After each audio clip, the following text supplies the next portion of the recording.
નમસ્કાર દર્શક મિત્રો, આપ સૌનું સ્વસ્તિક ગુજરાતીમાં ખૂબ ખૂબ સ્વાગત છે.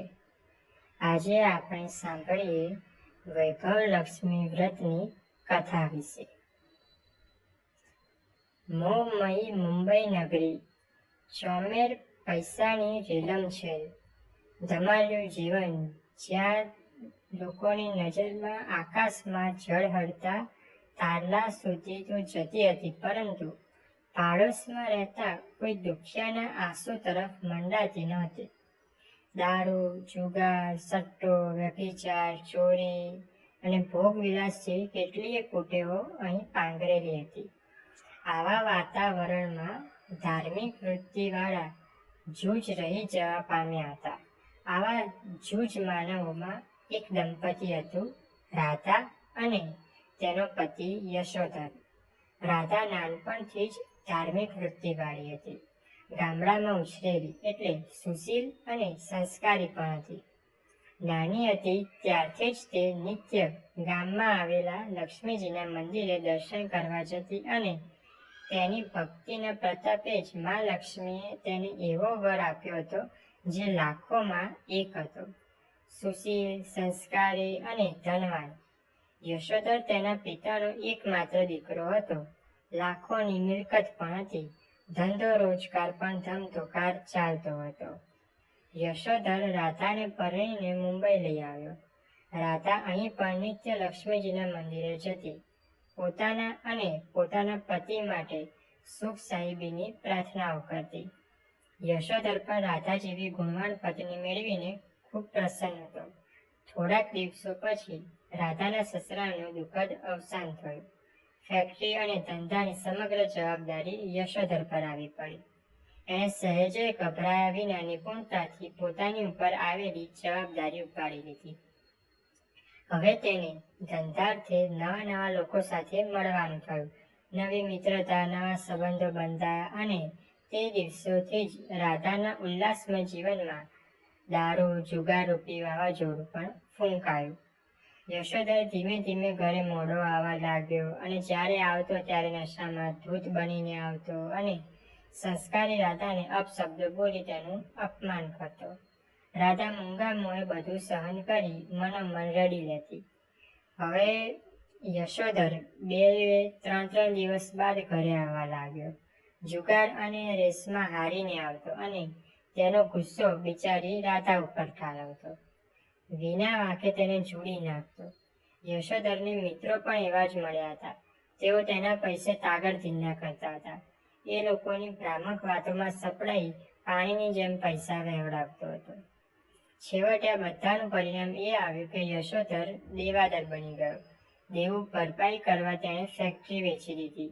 આટલું થયું હોવા છતાંય તેણે ન તો પોતાના દુષ્ટ મિત્રોને છોડ્યા કે ન તો દારૂ જુગારની લત છોડી. બિચારી રાધા ફ્લેટમાં રૂંધાતી અને એકલી અટોલી અઠવાડિયા સુધી બેસી રહેતી હતી અને યશોધરના આવવાની ચાતક નયને રાહ જોયા કરતી હતી.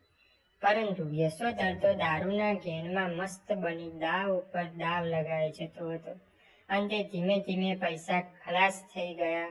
બીજી તરફ લેણદારોનું દબાણ દિન પ્રતિદિન વધવા લાગ્યું એટલે યશોધરે એના પિતાની છેલ્લી નિશાની રૂપ એ ફ્લેટ પણ વેચી માર્યો, જ્યાં તેઓ હસતા કિલ્લોળ કરતા હતા.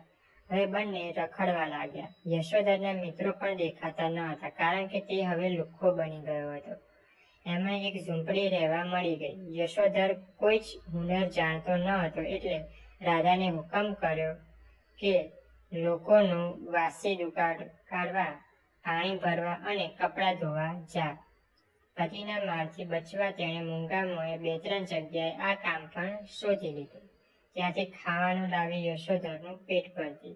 યશોધરની દારૂની લત હજી પણ છૂટી તો ન જ હતી. મોંઘા શરાબને બદલે હવે દેશી લટ્ટો પીતો.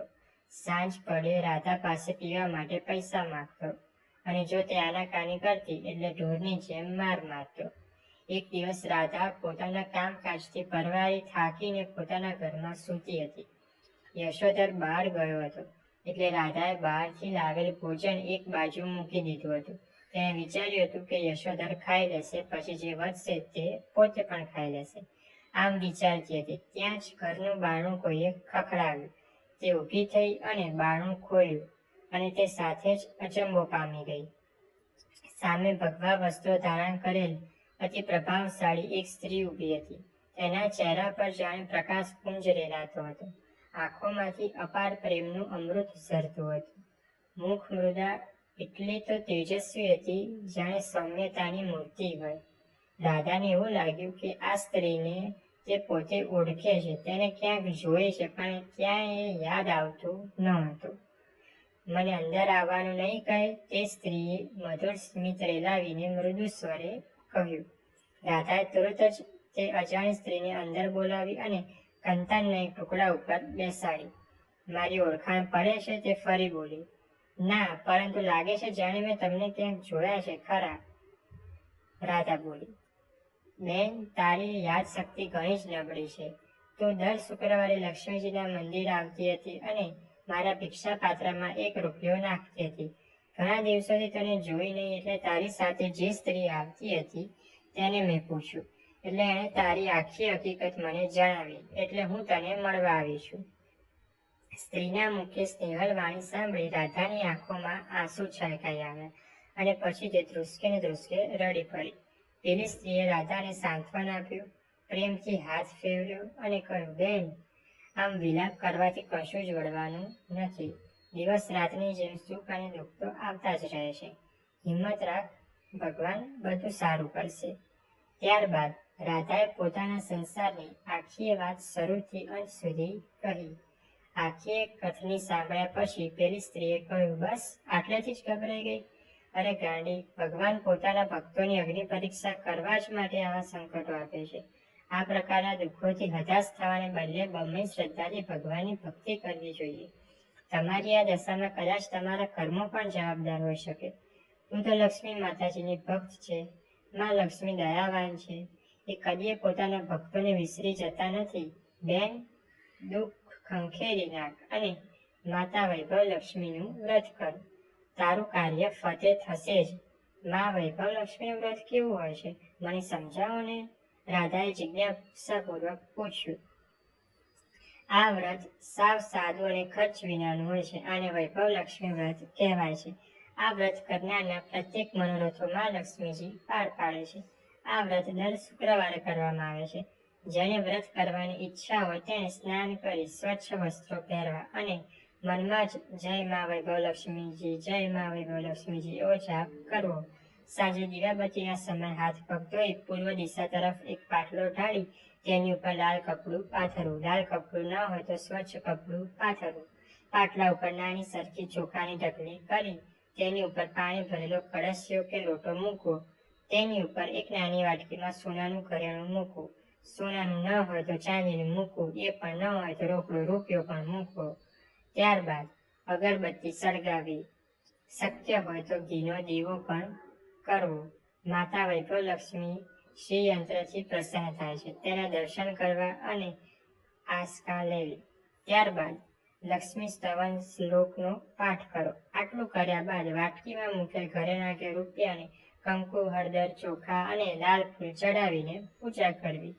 પ્રસાદ માટે મિષ્ટાન બનાવવું. શક્ય ન હોય તો પ્રસાદ તરીકે સાકર કે ગોળ પણ મૂકી શકાય છે. ત્યારબાદ માતાજીની આરતી ઉતારવી અને ભક્તિભાવથી 11 કે 21 વાર જય માં વૈભવ લક્ષ્મી બોલવું અને પ્રસાદ વહેંચવો. પ્રસાદ વહેંચ્યા બાદ લોટામાંનું પાણી જો ઘરમાં તુલસીનો ક્યારો હોય તો તેમાં રેડવું અથવા નદીમાં વહાવી દેવું. ચોખ્ખા પક્ષીઓના છણ માટે નાખી દેવા, પરંતુ આ બંને વસ્તુ ગમે ત્યાં ફેંકી દેવી નહીં. બસ વ્રત પૂરું બેન. આ વ્રતની જે રીત મેં તને બતાવી તે સંપૂર્ણપણે શાસ્ત્રીય છે. આ રીતે વ્રત કરવાથી માં લક્ષ્મીજી અચૂક પ્રસન્ન થાય છે. દુઃખ, દરિદ્ર, ગરીબાઈ દૂર થાય છે. ધનની વર્ષા થાય છે. બેન, આ વૈભવ લક્ષ્મી વ્રત 11 કે 21 શુક્રવાર સુધી કરવામાં આવે છે. તેમ છતાંય ભક્તોની જો મરજી ઉપર નિર્ભર રહે છે કે કેટલા શુક્રવાર વ્રત કરવું, અને છેલ્લા શુક્રવારે પણ બધા શુક્રવારે કરી હોય એ રીતે વ્રતની પૂજન વિધિ કરવી અને શ્રીફળ વધેરવું. તે દિવસે ખીરનો જ પ્રસાદ કરવો. તે પછી 7 સૌભાગ્યવતીઓએ કે કુંવારી બહેનોને કંકુનો ચાંદલો કરી વૈભવલક્ષ્મી વ્રતની એક પુસ્તિકા ભેટ આપવી. પછી માં લક્ષ્મીના ધનલક્ષ્મી સ્વરૂપ માતાજીની છબીને નમન કરી પ્રાર્થના કરવી કે હે માં ધનલક્ષ્મી, મેં સાચા દિલથી તારું વૈભવલક્ષ્મી વ્રત કર્યું છે, તો હે માતા અમારું કલ્યાણ કર. નિર્ધનોને ધન આપ, સંતાન વગરનારોને સંતાન આપ, સૌભાગ્યવતીનું સૌભાગ્ય અખંડ રાખ, કુંવારિકાઓના કોળ પૂરા કર અને તારું વ્રત કરનારાઓના પ્રત્યેક મનોરથો પૂર્ણ કરજે અને સૌને લક્ષ્મી અને વૈભવ આપજે. આટલી પ્રાર્થના કરી માતા વૈભવલક્ષ્મીને વંદન કરવા અને આશકા લેવી. પેલી અજાણી સ્ત્રી પાસેથી વૈભવલક્ષ્મી વ્રતની વિધિ સાંભળ્યા પછી રાધાએ આંખો બંધ કરીને સંકલ્પ કર્યો કે હું પણ આ પ્રમાણે 21 શુક્રવાર સુધી શ્રદ્ધાપૂર્વક વૈભવલક્ષ્મી વ્રત કરીશ, તેમજ શાસ્ત્રીય વિધિ પ્રમાણે ઉજવણી કરીશ. અને તેણે આંખો ખોલી તો સ્ત્રી ગાયબ હતી. માત્ર કંકુના પગલા હતા. રાધા અવાક બની ગઈ, પણ તે તુરત જ સમજી ગઈ કે આવનાર સ્ત્રી સ્વયં માં લક્ષ્મી જ હતા. તે આનંદ વિભોર બની ગઈ અને તેના હૈયામાં ભક્તિભાવનું ઝરણું ફૂટી નીકળ્યું. બીજે જ દિવસે શુક્રવાર હતો. રાધાએ સવારે સ્નાન કરી જય માં વૈભવલક્ષ્મી, જય માં વૈભવલક્ષ્મીનું રટણ શરૂ કર્યું. મીઠી રોટલીનો પ્રસાદ બનાવ્યો. સાંજે દીવા ટાણે હાથ પગ ધોઈ પૂર્વ દિશા તરફ પાટલો મૂક્યો.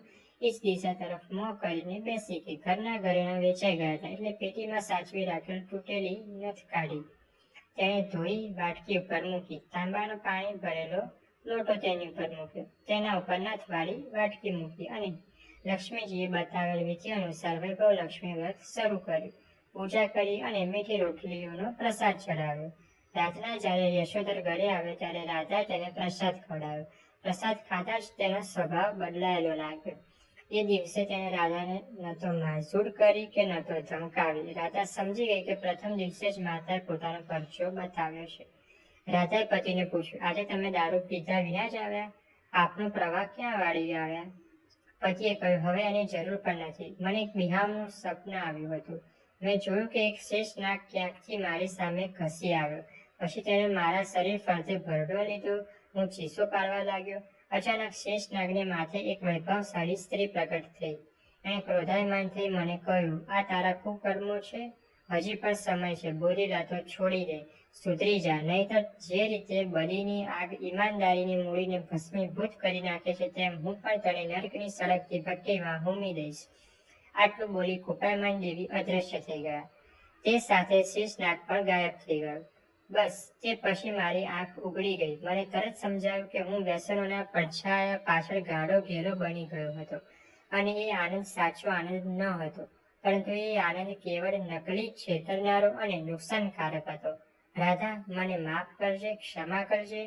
આજથી અને આ ઘડીથી હું નવીન ઉત્સાહ, ધગશ અને પ્રામાણિકતાથી જીવન જીવવા માટેનો સંકલ્પ કરું છું. પતિની આ વાત સાંભળી રાધાના ચહેરા ઉપર પૂજાની થાળીમાં મૂકેલ આરતીના દીવા જેવો પ્રકાશ રેલાઈ ગયો. તે પુલકિત બની ગઈ કે માં વૈભવલક્ષ્મીજીનો જ આ પ્રતાપ છે.